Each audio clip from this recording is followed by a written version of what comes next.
Okay. Um, Hello everyone and welcome. My name is Kemi Akagu and I'm one of the Springboard's communities managers. This webinar is brought to you by Springboard, an online community under Breakthrough Action Project.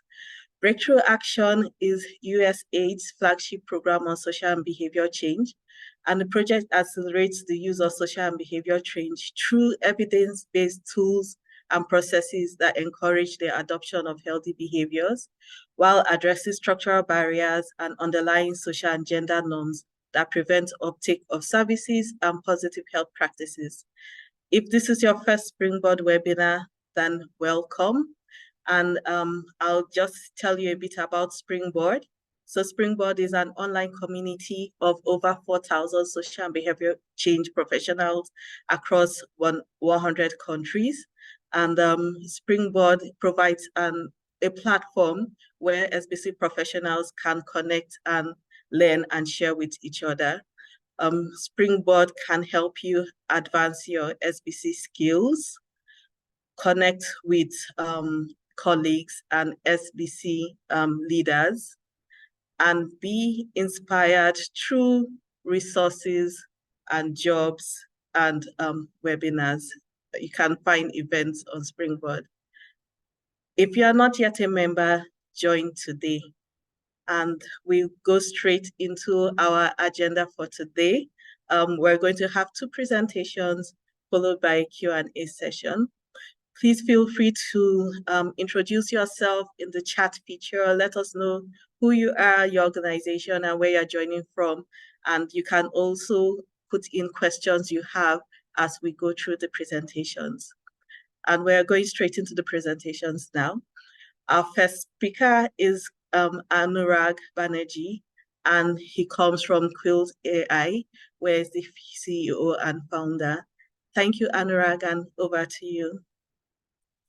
Thank you for the time, and thank you for the entire community. I have been excited to make this presentation for a while now, so I'm glad we're there. I'm going to try and share my screen. I hope that will come up okay.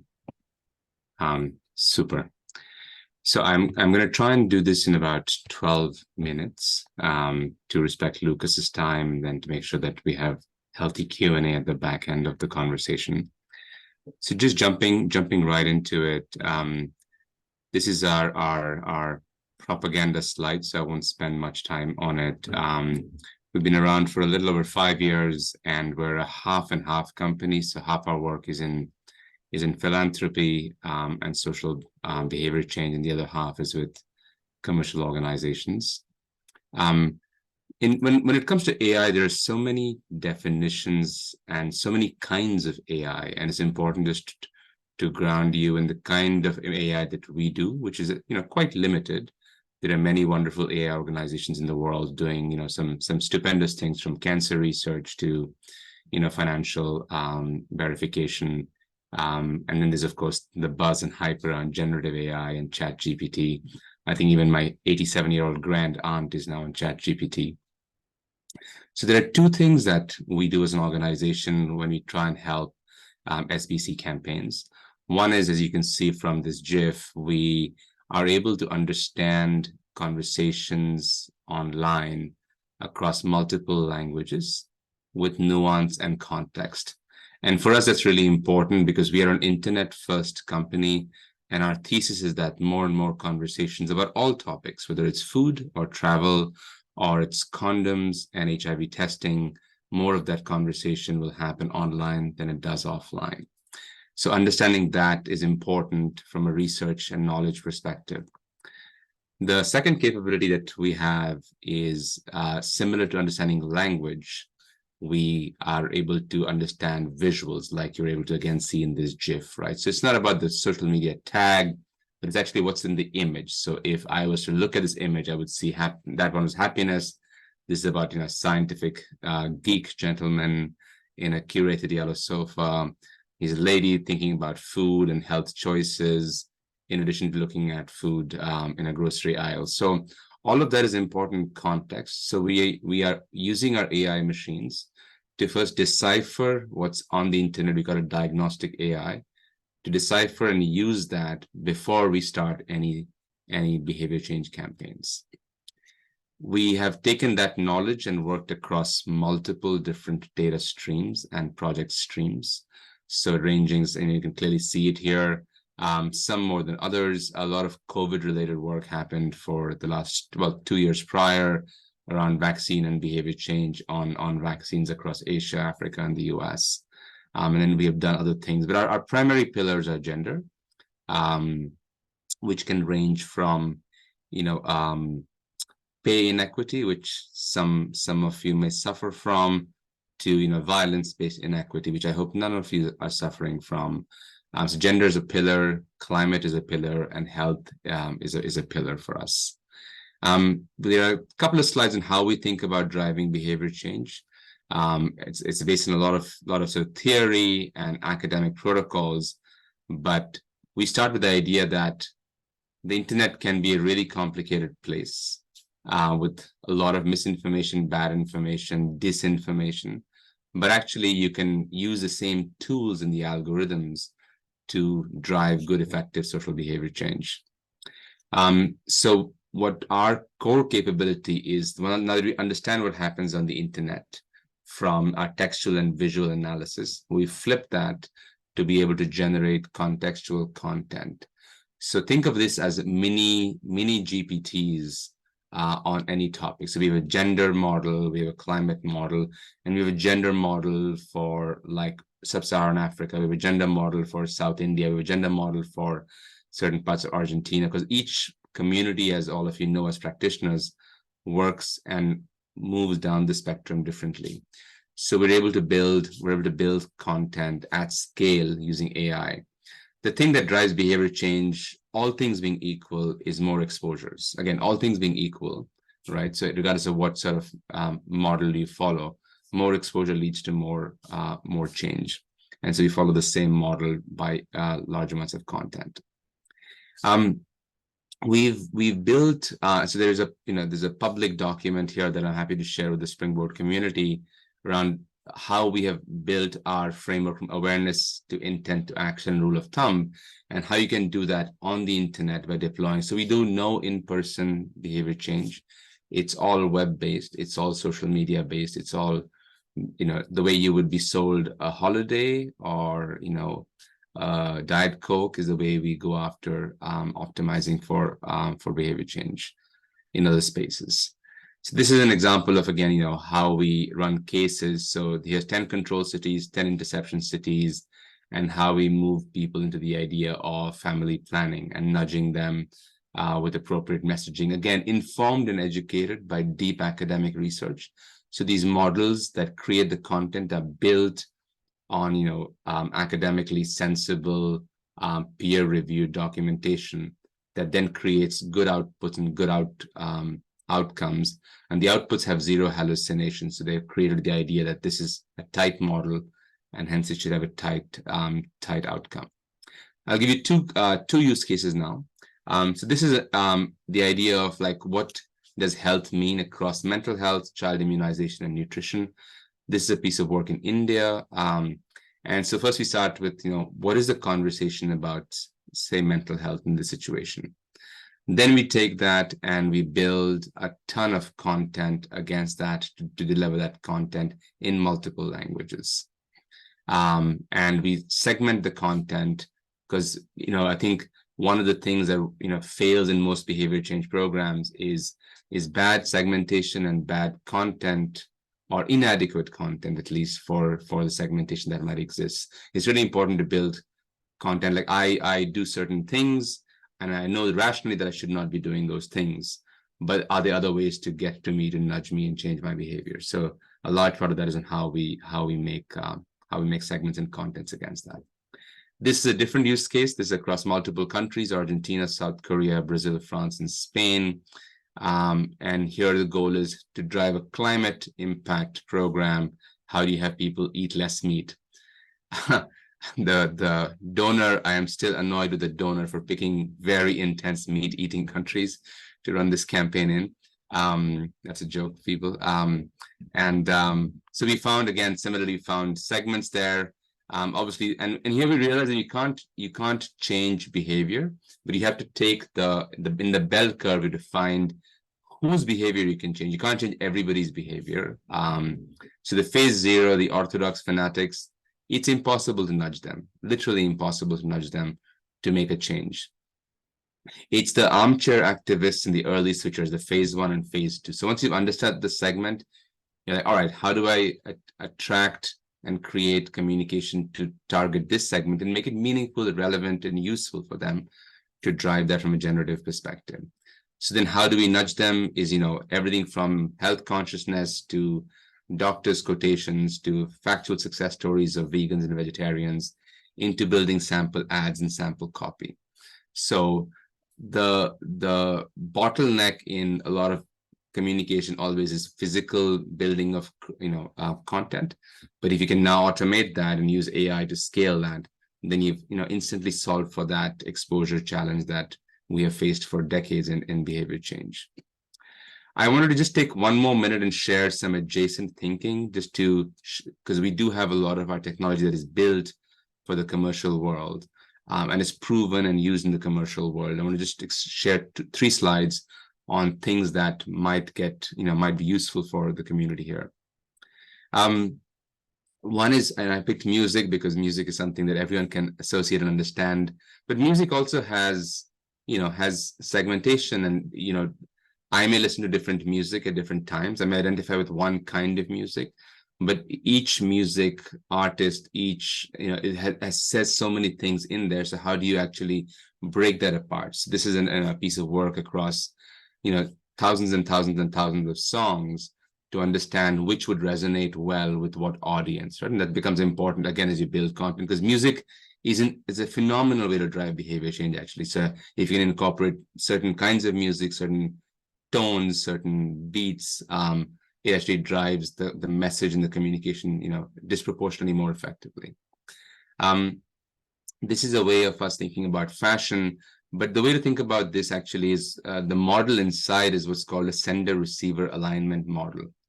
And often we spend a lot of time thinking about how we are building content, but we don't know how it's being received. So now you can actually automatically use AI to match that and say, okay, I built this content and I think it'll work, but how do I know if it'll truly work? And the AI can validate that. And the last thing is around the idea, we picked sport. In many of our pieces of work, we've seen that sport has a way of unifying and driving change across, then this is the beauty, across ages, across countries, across socioeconomic strata. Whenever we use sport, and we've done more than 6,000 campaigns in the last 4 years of running campaigns. And I would say roughly about 1,200 of them had some kind of sport element in running successful campaigns. With that, I'm going to pause and hand it back and allow Lukas his time, and I'll stay on to take Q&A after Lukas's presentation. But thank you for taking the time to be here. Okay. Thank you so much, Anurag, and we'll go straight into our next presentation. So we have Lukas. Lukas, I'm sorry, I don't want to murder your surname. Don't worry, it's complicated enough. Just Lukas is fine. Okay, so Lukas comes from Viamo Digital Made Easy, where he's the Senior Director of Strategic Partnerships. Thank you, Lukas, and over to you. Thank you, Kimmy, and thank you, Anurag, for your really insightful presentation. I have loads of questions, so I'm going to hit you up. I'm going to take a bit of a different angle. Anurag was speaking about online experiences. I'm going to take us offline, and I hope in a inciting way. I mean, Viamo, some of you know us. We are the leading partner in digital behavior change communication, particularly in international development and across Africa and most Asian markets, particularly with an angle on offline communities. So the Viamo platform is a voice-based, voice-first service that people like Ozzy here in the picture use to access information that is important for them to take better decisions around health, around education, agriculture, and so on. We're actually a partner of Breakthrough Action and work, I think, with many of the organizations I've seen in the chat in one sort or the other as your offline SBC partner. The IVR approach, or this offline approach where we set up national scale hotlines, works quite well. We have, tremendous global engagement, about 300 million calls just last year. This year it's about twice as much. And, unsurprisingly, really usually catering to remote target audiences. So the 2.7 billion people that per ITU are still not online, so remain offline. So it's really about offline communities. And you see here on our geographic footprint, it's mostly in Africa and Asia. And quite significantly, we work with telco partners directly to make that affordable. So it's voice-based. It's not SMS. It's not smartphones.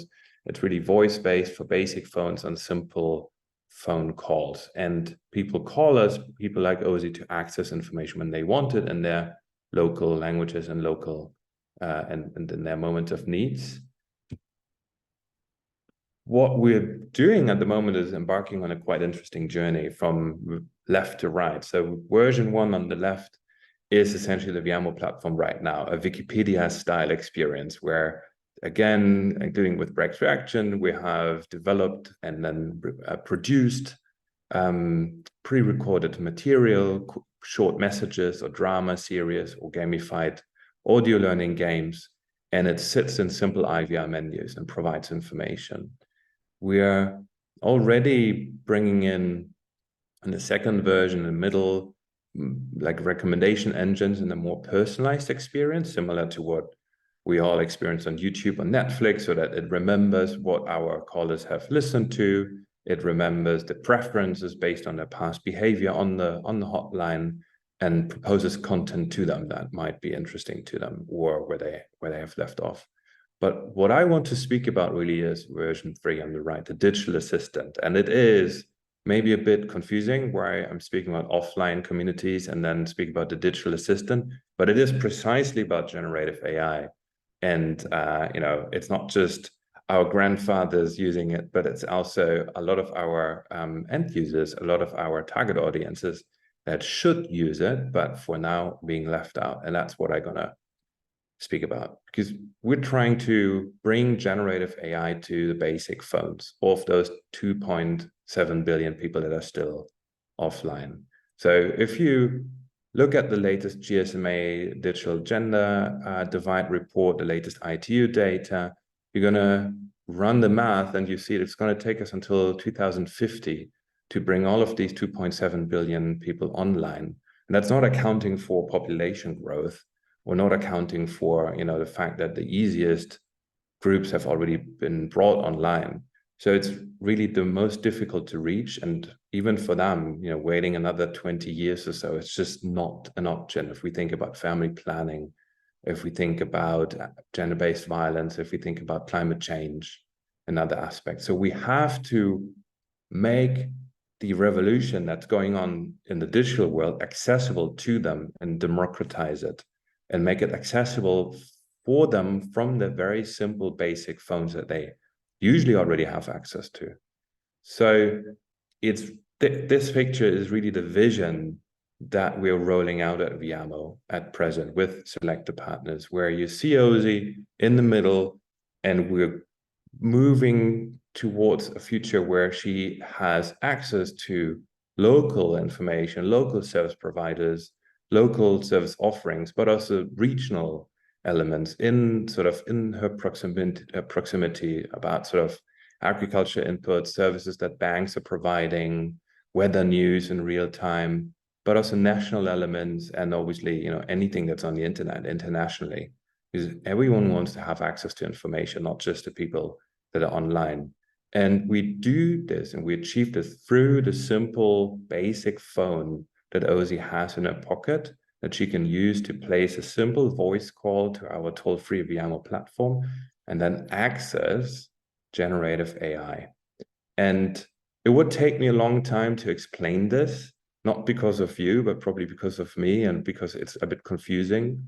So what I'm going to do is actually going to give you a live demo of this pilot. Because since May, we have this in operation in Zambia, where we have a Viamo platform, so national scale SBC hotline that is so far only been IVR.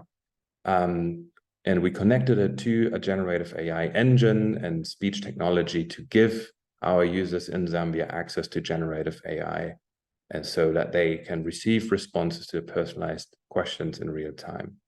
So I'm calling the demo from my phone, and I hope you can all hear that. Has not been validated by the 667 service or relevant authorities and may be incorrect or inappropriate.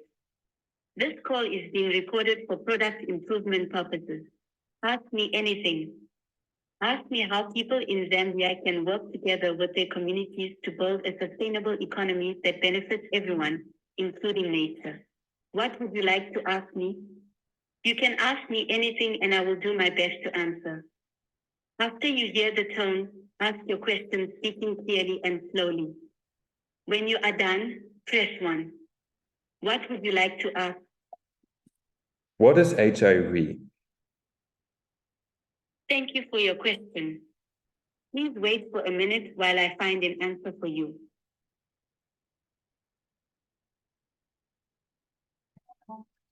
So this is where it goes from offline to online in the back end. But for Ozzy, who is calling this, it's still offline. So she doesn't need internet. She doesn't need a smartphone. She doesn't. There we are. Understand that you're asking about HIV. HIV, which stands for Human Immunodeficiency Virus, is a virus that attacks the body's immune system, specifically the CD4 cells, which are a type of T cell. Over time, HIV can destroy so many of these cells that the body can't effectively fight off infections and disease.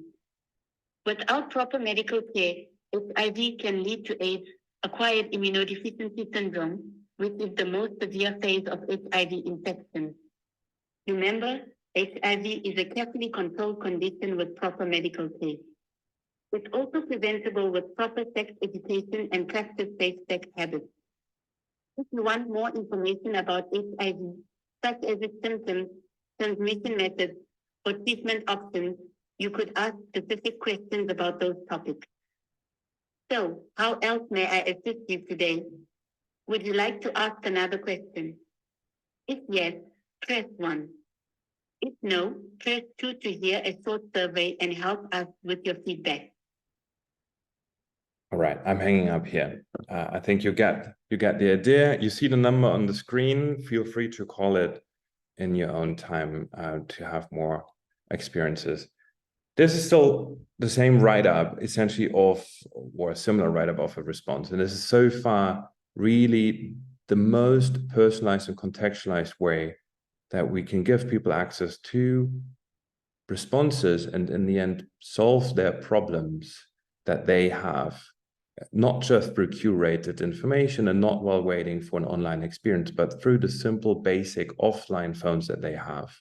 This is really revolutionizing behavior change communication, because we can achieve this really personalized exposure to information at scale and at economies of scale, so that it becomes achievable and actually also carries a pretty good return on investment. What we see from our pilot in Zambia is it's also a lot more effective than the current ways of delivering behavior change communication via mobile phones. So you see here our own statistics on the left from Viamo, where we compare the virtual assistant, so this generative AI enabled environment, against standard IVR. So callers are calling in 20% more time. They place a lot more calls and ask a lot more questions. We've ranked those questions that they are asking, which are, their own questions, which are not pre-curated content that they're interacting with. We ranked that or labeled it through the SDGs primarily, and you see that a lot of questions that people obviously have on their minds in the health space, but also from any other sector of our international development work, similarly to all the questions that you and I have, which are always also obviously very, very diverse. So surprisingly, this is working extremely well, particularly for female users.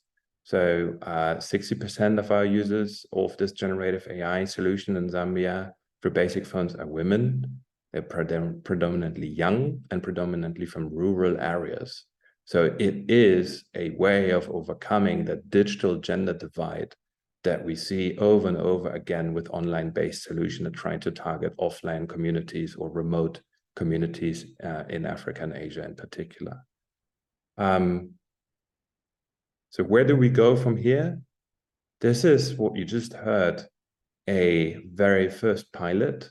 At present, we are working with selected partners on developing domain-specific pilots about family planning or gender-based violence response or climate change adaptation that would not be trained on the internet, on ChatGPT, but would be trained just on trustworthy local content provided by your organizations or the content that you deem useful, and then make this a gateway to conversation spaces where it becomes a conversational experience for Ozzy to have the exposure to the behavior change communication material, and in the end to really nudge her forward in her behavior change journey through this personalized and contextualized information and nudging that we can provide through a generative AI enhanced offline experience.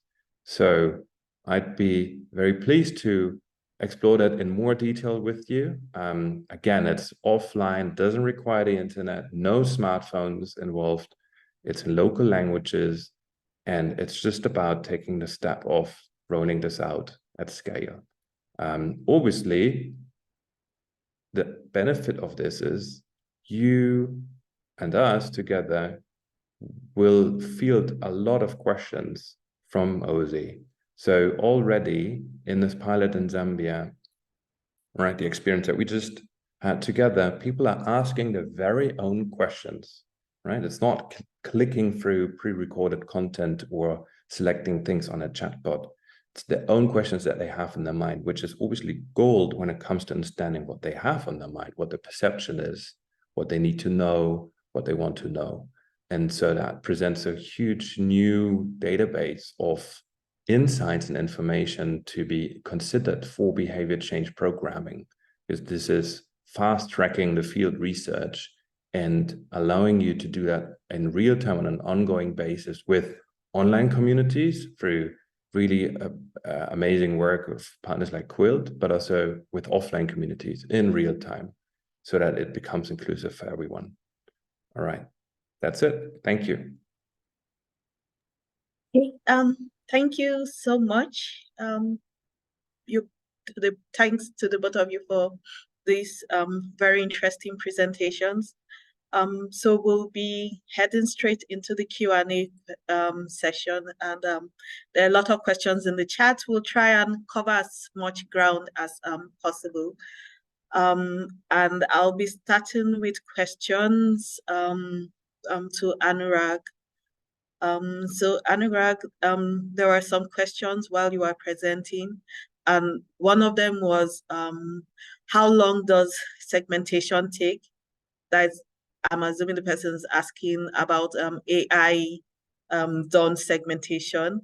And so, for instance, like the one illustrated in the meat reduction, and then how much of that is human insight work and how much is AI work? Yeah, Over. good question. So our segmentations take between, sort of if we are under a serious time crunch, then it's like 4 days to, if it's sort of normal, it's about 2.5 weeks.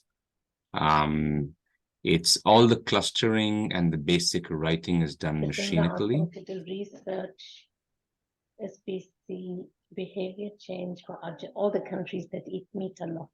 Argentina, Brazil, and nobody wanted to change their behavior. That's right, Farhana. It's hard to change behavior in Argentina. They like their steaks a lot. But it's I would say, most of our work, Elizabeth, is is, I would say, 82 to 86% AI.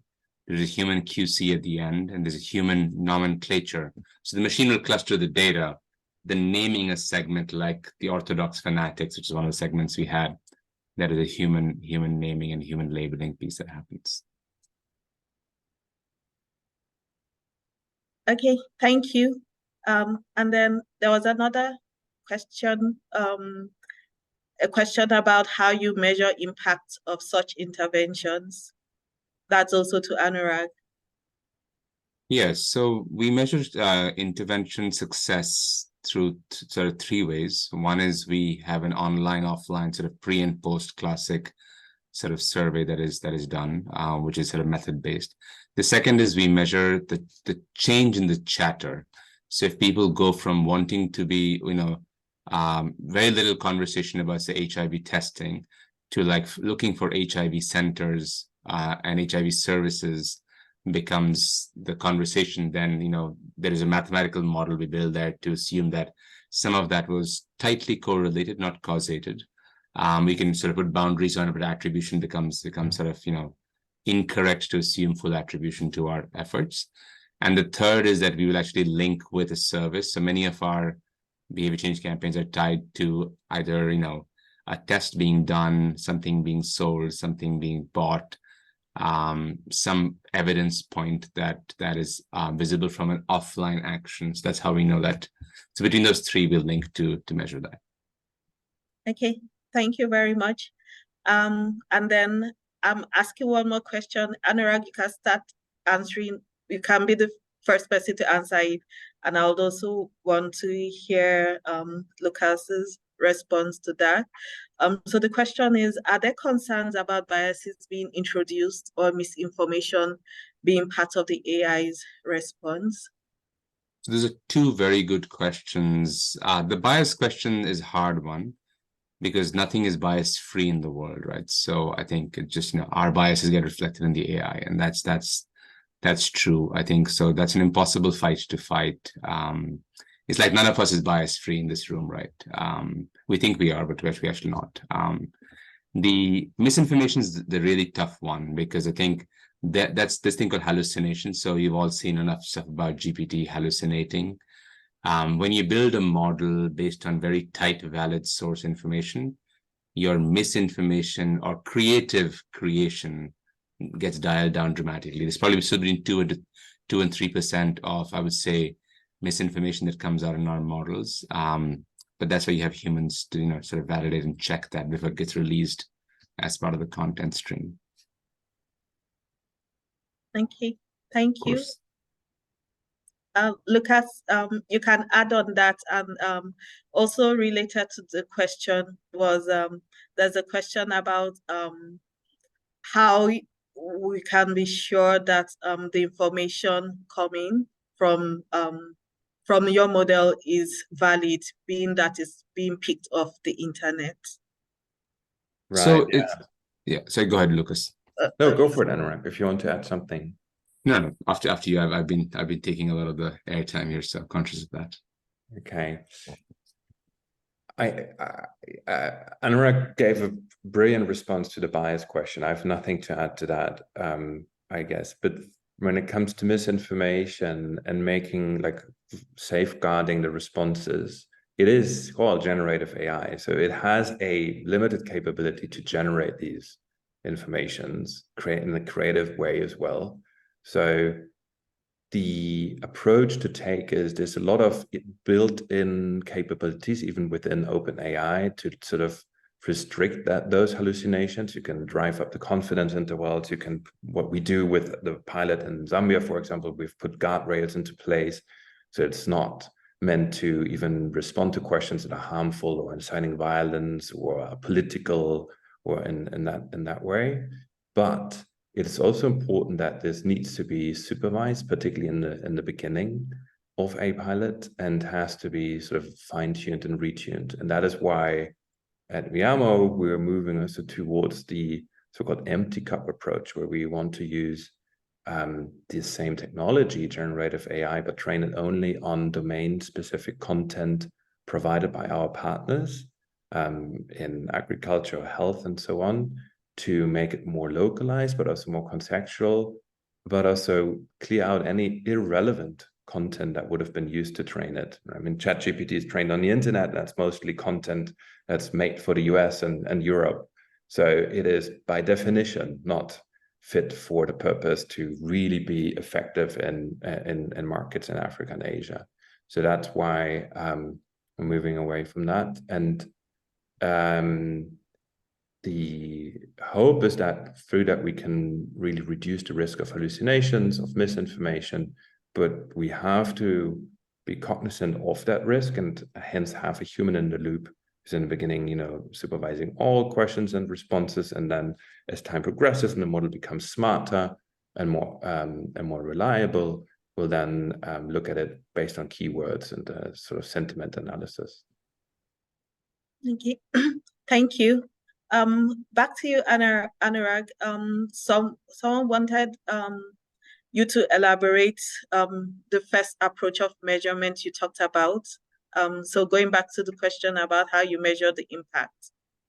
Yeah, so that's our conventional pre and post, right? So anytime, you know, we do offline campaigns, you have a pre and a post, right? So we just do a pre and post digitally.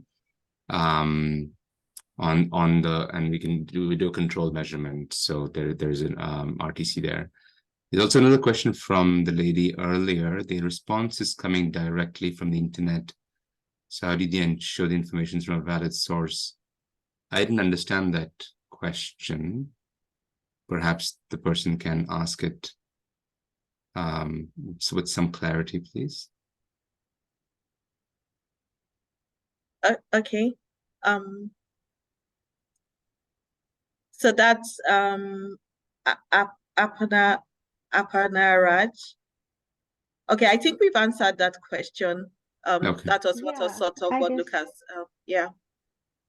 That was exactly the question you both answered right now. So thank you for that. Of course. Okay. It was about misinformation and how do you control for it. Thank you so much. Okay, thank you. So let's continue with more questions. So to Lukas, there's a question. I see you're integrated with one provider per market mostly. Is that purposeful for targeting or just opportunistic where you've been able to establish integrations? Okay. There's a lot to unpack there. So Viamo can reach, at Viamo we can interact with any mobile phone in those countries and even in more countries, and in both ways, through voice calls and SMS and USSD and so on. Just with one provider per country, we have these toll-free national scale hotlines. And that is in the end a commercial reason, because the telco providers see that as a cutting edge benefit in the stiff competition for rural audiences. So the urban markets are usually already taken. And so the fight is really for the rural markets. And there, what we bring to the telcos is for them such a strong benefit that they make it for free for their entire user base. Okay, thank you. We have a question. For models only trained on local partner provided content, do you find that you have enough data, or are you using this more specific data for fine-tuning mostly? Have you found a rule of thumb for how much is good enough amount of data? Lukas, you can start then. Anurag, if you have anything to add to that. Yes, to the honest response, it's a fast-moving space. So we're at the moment, right, like there's obviously a great deal on AI and generative AI work been done in the commercial space and in a more developed context. In these offline areas and like with respect for, you know, more simplified use cases for generative AI, there's been a lot of, let's say, interest in this, but not yet a thorough research or approach. So we are working towards building a digital public good at Viamo, where we're comparing different ways of doing this. So far, we have found that if you go with really little content, we're soon launching pilots in agriculture, for example, then you still little content to begin with. You have to have more human resources available to build content in response to questions that come in that the engine will not be able to respond to. So in the end, the lesser content you have to train it, the more you need to be prepared to produce content, or rather field content that may already be accessible to respond to questions later on, so that you build up that capability in perpetuity. Okay, thank you. Anurag, do you have anything to add? Yeah, I just put it down in the text there. I think, building a good model actually is not, to Lucas's point. So we built good models with like one PDF of like 50 pages, if that PDF has enough correct information. So it's the integrity of the data matters more than the quantity of the data. Okay, thank you. All right. Okay, question for Lukas. So what I gather is that this is relevant for informational purposes. That's the offline chat. But we know only knowledge does not translate to behavior change. How do we make it persuasive? That's an awesome question. And I'd love to sort of explore that together. The thinking that we have with a few partners is, for example, to use this capability also for nudging campaigns. So we already do IVR-based nudging campaigns, for example, around vaccinations, where people receive phone calls with a testimonial and then ask if they intend to also have the children vaccinated against polio, for example. And so far, we can then follow up and remind them about the intent and ask them a few days later or weeks if they've done it. But with the generative AI capability, right, we can also address the very specific questions in these nudging calls, or based on what they had said in their earlier responses, provide them with more specific nudging approaches and content. That's maybe also very interesting, hence my remark to Anurag, a very interesting intersection here between Viamo and Quilt, because we do not necessarily have that entire capability ourselves, and often work with partners that do have it because it's very specific. So Anurag, I'd be very interested to hear what you have to say to that. Which part of it particularly, Lucas? How to make it more persuasive? Yeah, so I think, there are, in all of these things, we have what we call the explosion, right? So when, persuasion means certain things in certain cultures. So depending on where we are, what are the drivers of, what is a persuasive message mean certain things. So when you decode it, there are 4 levers that the machine can play with. The lever 1 is the text or the copy. The lever 2 is the image itself. We did this fascinating campaign around healthy eating in Southern Alabama, and nothing was working except, which sounds really simple now, except we had this visual of a family standing outside a church, and then we blurred out the photo of the father, right? And that single image drove much more, adoption of diabetes testing than anything else did. So the second is image. The third actually is if the video. Then there is where the message stands within the video and how emotionally resonant it is. So which goes back to the segmentation piece. And the fourth is the sound element of it. So there is in all our sort of behavior change piece, we have seen that calm voices, calm music, calm audio does a much better job of being persuasive than high or low. So it can't work like a Coca-Cola commercial, right? I love Coca-Cola commercials, but like it can't work in the same thing. So we use different things there to create persuasion levers. And then because we generate, for like 7, 8, 10,000 pieces of content per campaign, we A/B test it aggressively to see which one is resonating and working with the audience. Sorry, long answer. Apologies, Lukas. Okay, thank you. Lukas, there's a question about if the caller can get up-to-date information about local health services.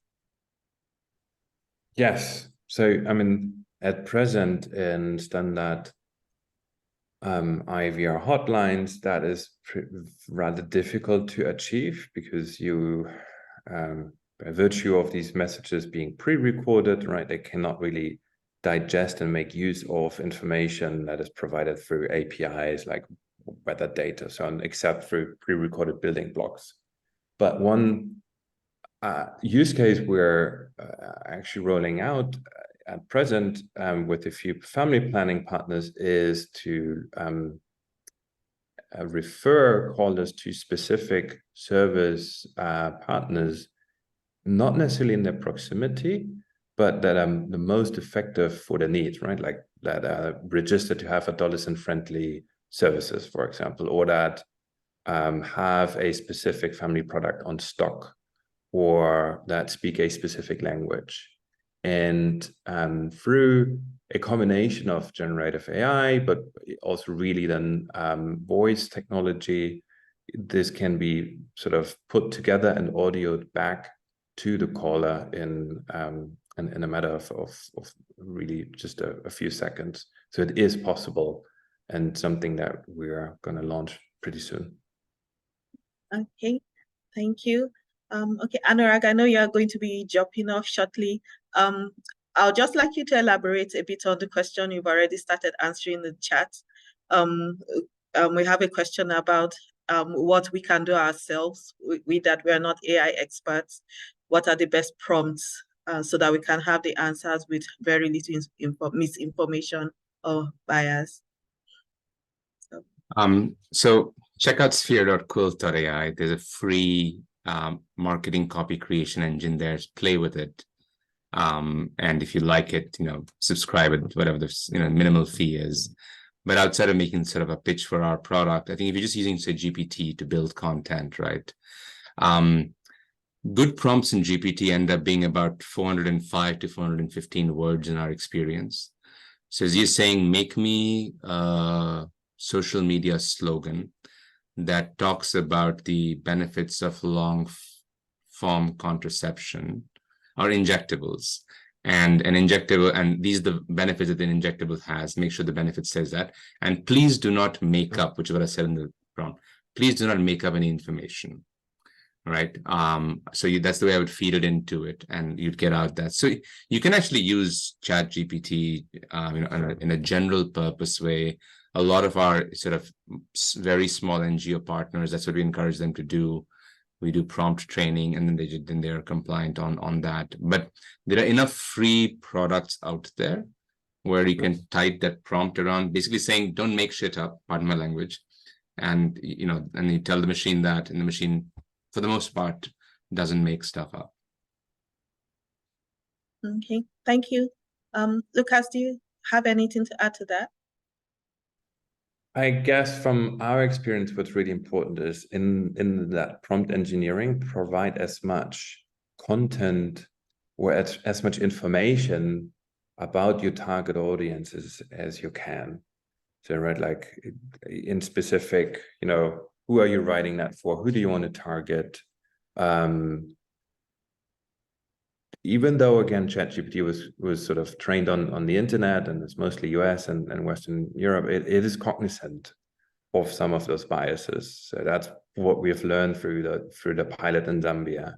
And as more information as you have is about education levels of your target audiences, or the usage of social media, feed it into the engine to refine it further. That is, I think, what we have learned at Viamo. That's really helpful. And so we put a lot of our data user data and sort of insights into the engine. But you can do that as well when you write yourself a prompt on ChatGPT. Just provide it with whatever you have. Okay, thank you. there's this question. Are the actions taken to increase supply keeping pace with the efforts to stimulate demand, like the ones you're involved in? Are you able to easily find sufficient services to guide your users towards?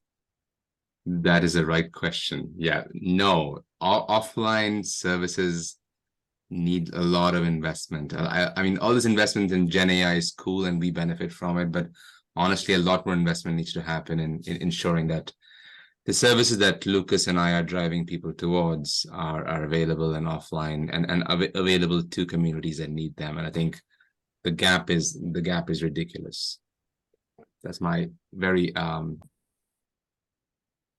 I think a huge gap really is to democratize that further, regardless if it is online or offline, is you need better language capabilities in so-called long tail or low resource languages that are so far not in the commercial interest of the big language tech players like Google and Meta. And so, think of Chichewa, Hausa, Malagasy, different versions of Nepali and so on. That is the missing piece to bring this at scale everywhere, not just to people that speak lingua francas that are of commercial interest. So players like Meta have gone out and said they have 4,000 languages or so under their belt. Experts from groups like Clear Global, so the Axe Translators Without Borders, have a very different opinion on the actual sort of usability of those language models. So that's a huge gap. Okay, thank you so much. Okay, thank you, Anurag. And for anyone who may wish to ask him about questions, his contact is in the chat. Lukas, you can put yours as well. I can see there are a number of questions around costs and maybe extending into countries you are not yet working in. So Lukas is also available if you want to reach out to him and have those discussions. So yeah, this has been a good discussion. Lukas, as we round up, do you have any last thing you'd want to say? Maybe something that we haven't touched on through this conversation? I'd say the future is now, and that sounds a bit, a bit maybe as a slogan, but really this is happening. So generative AI is happening. It is sort of rolling out. And through my conversations with partners from big NGOs, donors, big foundations, but also really small local partners of ours, I see a lot of excitement and interest in this, but also a lot of hesitation. And it's okay to be hesitant. It's also okay to be careful. But we all together have to be audacious and take that first step and pilot this. This is not yet a proven top solution to fix all the problems, of course, and it will never be. It needs to be integrated really carefully. But it requires audacious people and audacious organizations to take those first steps. At Viamo, we are on that journey. And we're looking for like-minded organizations that want to embark on that journey with us in a truly open partnership. So if you are interested, please hit me up, send me an email. Yeah, I'm very thankful for your time and also very thankful for your interest. Okay. So thank you so much. And we're coming to the end of this webinar. Very briefly before we go off, sorry, Mus, can you just share? Just want to let you know about some upcoming Springboard events. So we have another webinar happening next week, and it's on World Contraception Day, this September 26th, and the title is Breaking the Barriers, Unpacking Decision Makers' Needs and Challenges in Investing in SBC for FPRH. So feel free to go out to Springboard and register for the event. Thank you. And thanks to everyone for taking out time to be part of this webinar. And that's all for now. Hope to see you soon again. Bye.